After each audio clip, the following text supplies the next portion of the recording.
Hi, I'm HD Max and I'm here to share this video that's all about purple lipstick. I am an absolute purple lipstick junkie, but it is really hard to find the perfect purple lipstick, so I titled this video, The Eternal Search for the Perfect Purple Lipstick. I would have to say that red lipstick is my favorite all-time color, but purple just has something special about it, and it's always hard to find the great purple, whether it's eyeshadow or lipstick. So what I'm gonna do today is this epic long video that's got swatches and reviews for all the purple lipsticks I've got. Everything from the ever popular liquid to matte lipsticks. I've got some bullet lipsticks, some dark purples, and bright neon violets. If you want to see the tutorial on the makeup that I'm wearing here, you can check out the card or the description box below. All the links for where you can get these products and all the other little details will be on my blog, linked in the description box. So I'm going to jump right in with the Lime Crime Velveteens. I'm a big fan of the Velveteens because they have awesome staying power, and I've been a fan of the red ones in the past. Thus I thought I would continue collecting them and check out the purple ones as well. All of the Velveteens have a candy sort of caramel scent to them that isn't unpleasant,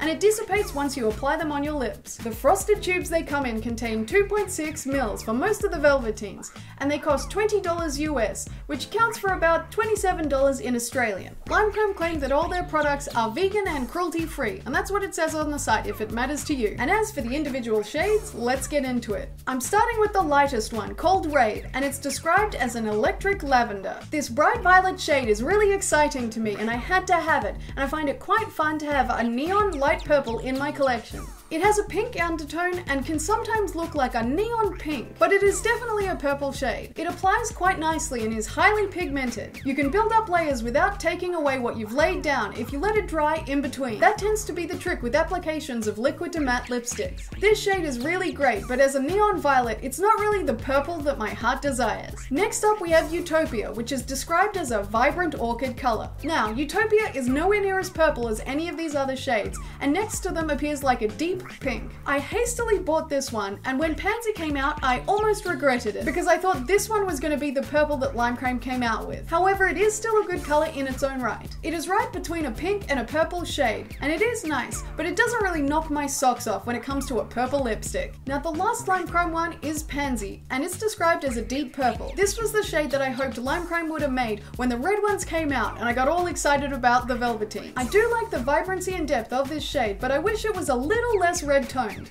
I like a really blue-based kind of purple. Pansy Leaning Red makes the edge of your lips where you've put less product kind of look like it's your natural lip tone, and it makes patches where the pigment didn't completely adhere look more obvious and look like you missed a spot, and it kind of looks a little off. I do have some trouble making this totally opaque when I'm layering it on my lips, and the applicator can pick up some of the product already on your lips because the pigment actually sticks to itself before it's totally dry. This color is only 2 mils for some reason, unlike the other Velveteens, but it's not like you can actually go through a whole one of these, so I'm not perturbed, even though it is kind of strange. As with all the other Velveteens, once the product is dry, it is set like concrete. It will not kiss off, holds up against complete dinners, drinks, and pretty much anything you can throw at it. And that's my main draw to these Velveteens, and why I reach for them so much when I'm going out and eating is involved. They are a great matte texture, and fantastic if you have long hair and you don't want to get it stuck in your lipstick or lip gloss and have it drag all over your face. They also don't feather outside the lip line and look pretty much as good as when you put them on at the end of the night. These liquid lipsticks do dry your lips out a bit, but as long as you use a good moisturizer afterwards, you should be fine. Lime Crime has a variety of purple shades, and honestly, if I knew Pansy was coming out, I wouldn't have bought Utopia, because it really isn't truly a purple shade and just not my cup of tea. But as a deep, vibrant pink color, it is still very flattering. I am happy I have both Pansy and Rave because they do hit the spot for my purple lip addiction. However, I think I found a liquid lipstick that hits the spot even more. Okay, spoiler alert, this one is my favorite. It is absolutely the best. This is the Pretty Zombie Cosmetics 3 Witches liquid lipstick. I describe it as a beautiful deep royal purple. It has some great blue undertones, which is what I really want in a purple lipstick. It's the darkest of any of the liquid lipstick I have, and definitely my favorite, as I said, and I'm wearing it right now. The website says that it's vegan, and it's $12 for 7 grams of product. The application is fine. It's neat without too much fuss, and the doe foot applicator is easy to use. This is one coat, but I have been able to layer on 2 coats without any patchiness or the doe foot applicator it taking off the product. So that's great if you want even more pigmentation. But as you can see, this is highly opaque and really pigmented. What really impressed me was you can't see any of the natural lip color showing through or around the edge, which is what puts me off those pinky purple kind of lipsticks. This one made my #1 spot because it's a blue toned purple and it's a really great dark shade. This lipstick is comfortable and feels velvety on the lips. It doesn't feel too drying or restrictive when you wear it. My lips feel slightly tacky when I press them together, but the product doesn't stick to itself and take any pieces off, which can happen. The product dries to a completely matte finish, as you can see, but it doesn't feel like there's a hard barrier on your lips, and I guess that's because it stays a touch tacky, but that does lead to it not being kiss-proof. There is some product transfer when you drink from a straw or kiss someone, but your lips stay pristine even through eating lollipops or eating a full meal, and there's no feathering outside the lips. This product left severe staining on my lips, even after I used the MAC cleansing oil and the Garnier 2-phase oil makeup remover, and the lines of my lips were left with a very dark purple stain. I don't have a problem with staining lip products, but it is something you should know. But I guess the staining of the product kind of leads to its long wearing ability. I just thought I should mention it, because this one was really killer with the staining and took a long time and quite a bit of scrubbing to get off. I really like what I've seen from Pretty Zombie Cosmetics so far, and I think I will definitely get some more liquid lipsticks. I was going to get Potion No. 9, which is a really nice light purple, but it was out of stock when I bought this one.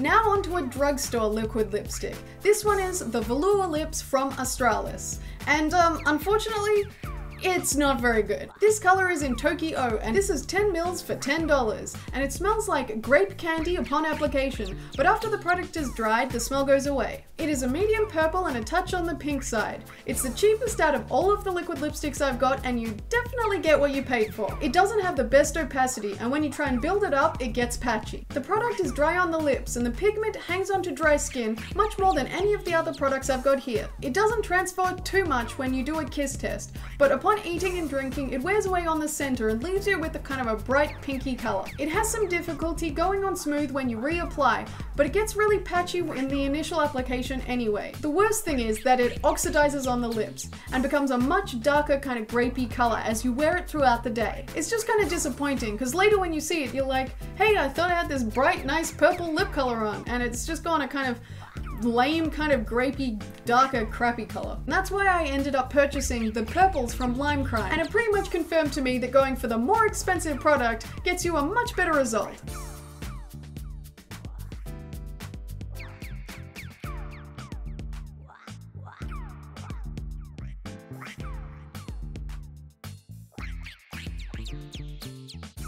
Thanks for watching. I hope you enjoyed this purple lipstick review and swatch video, and don't forget to subscribe. Also check out my band and podcast on iTunes. Click the little boxes if you want to see other tutorials of mine.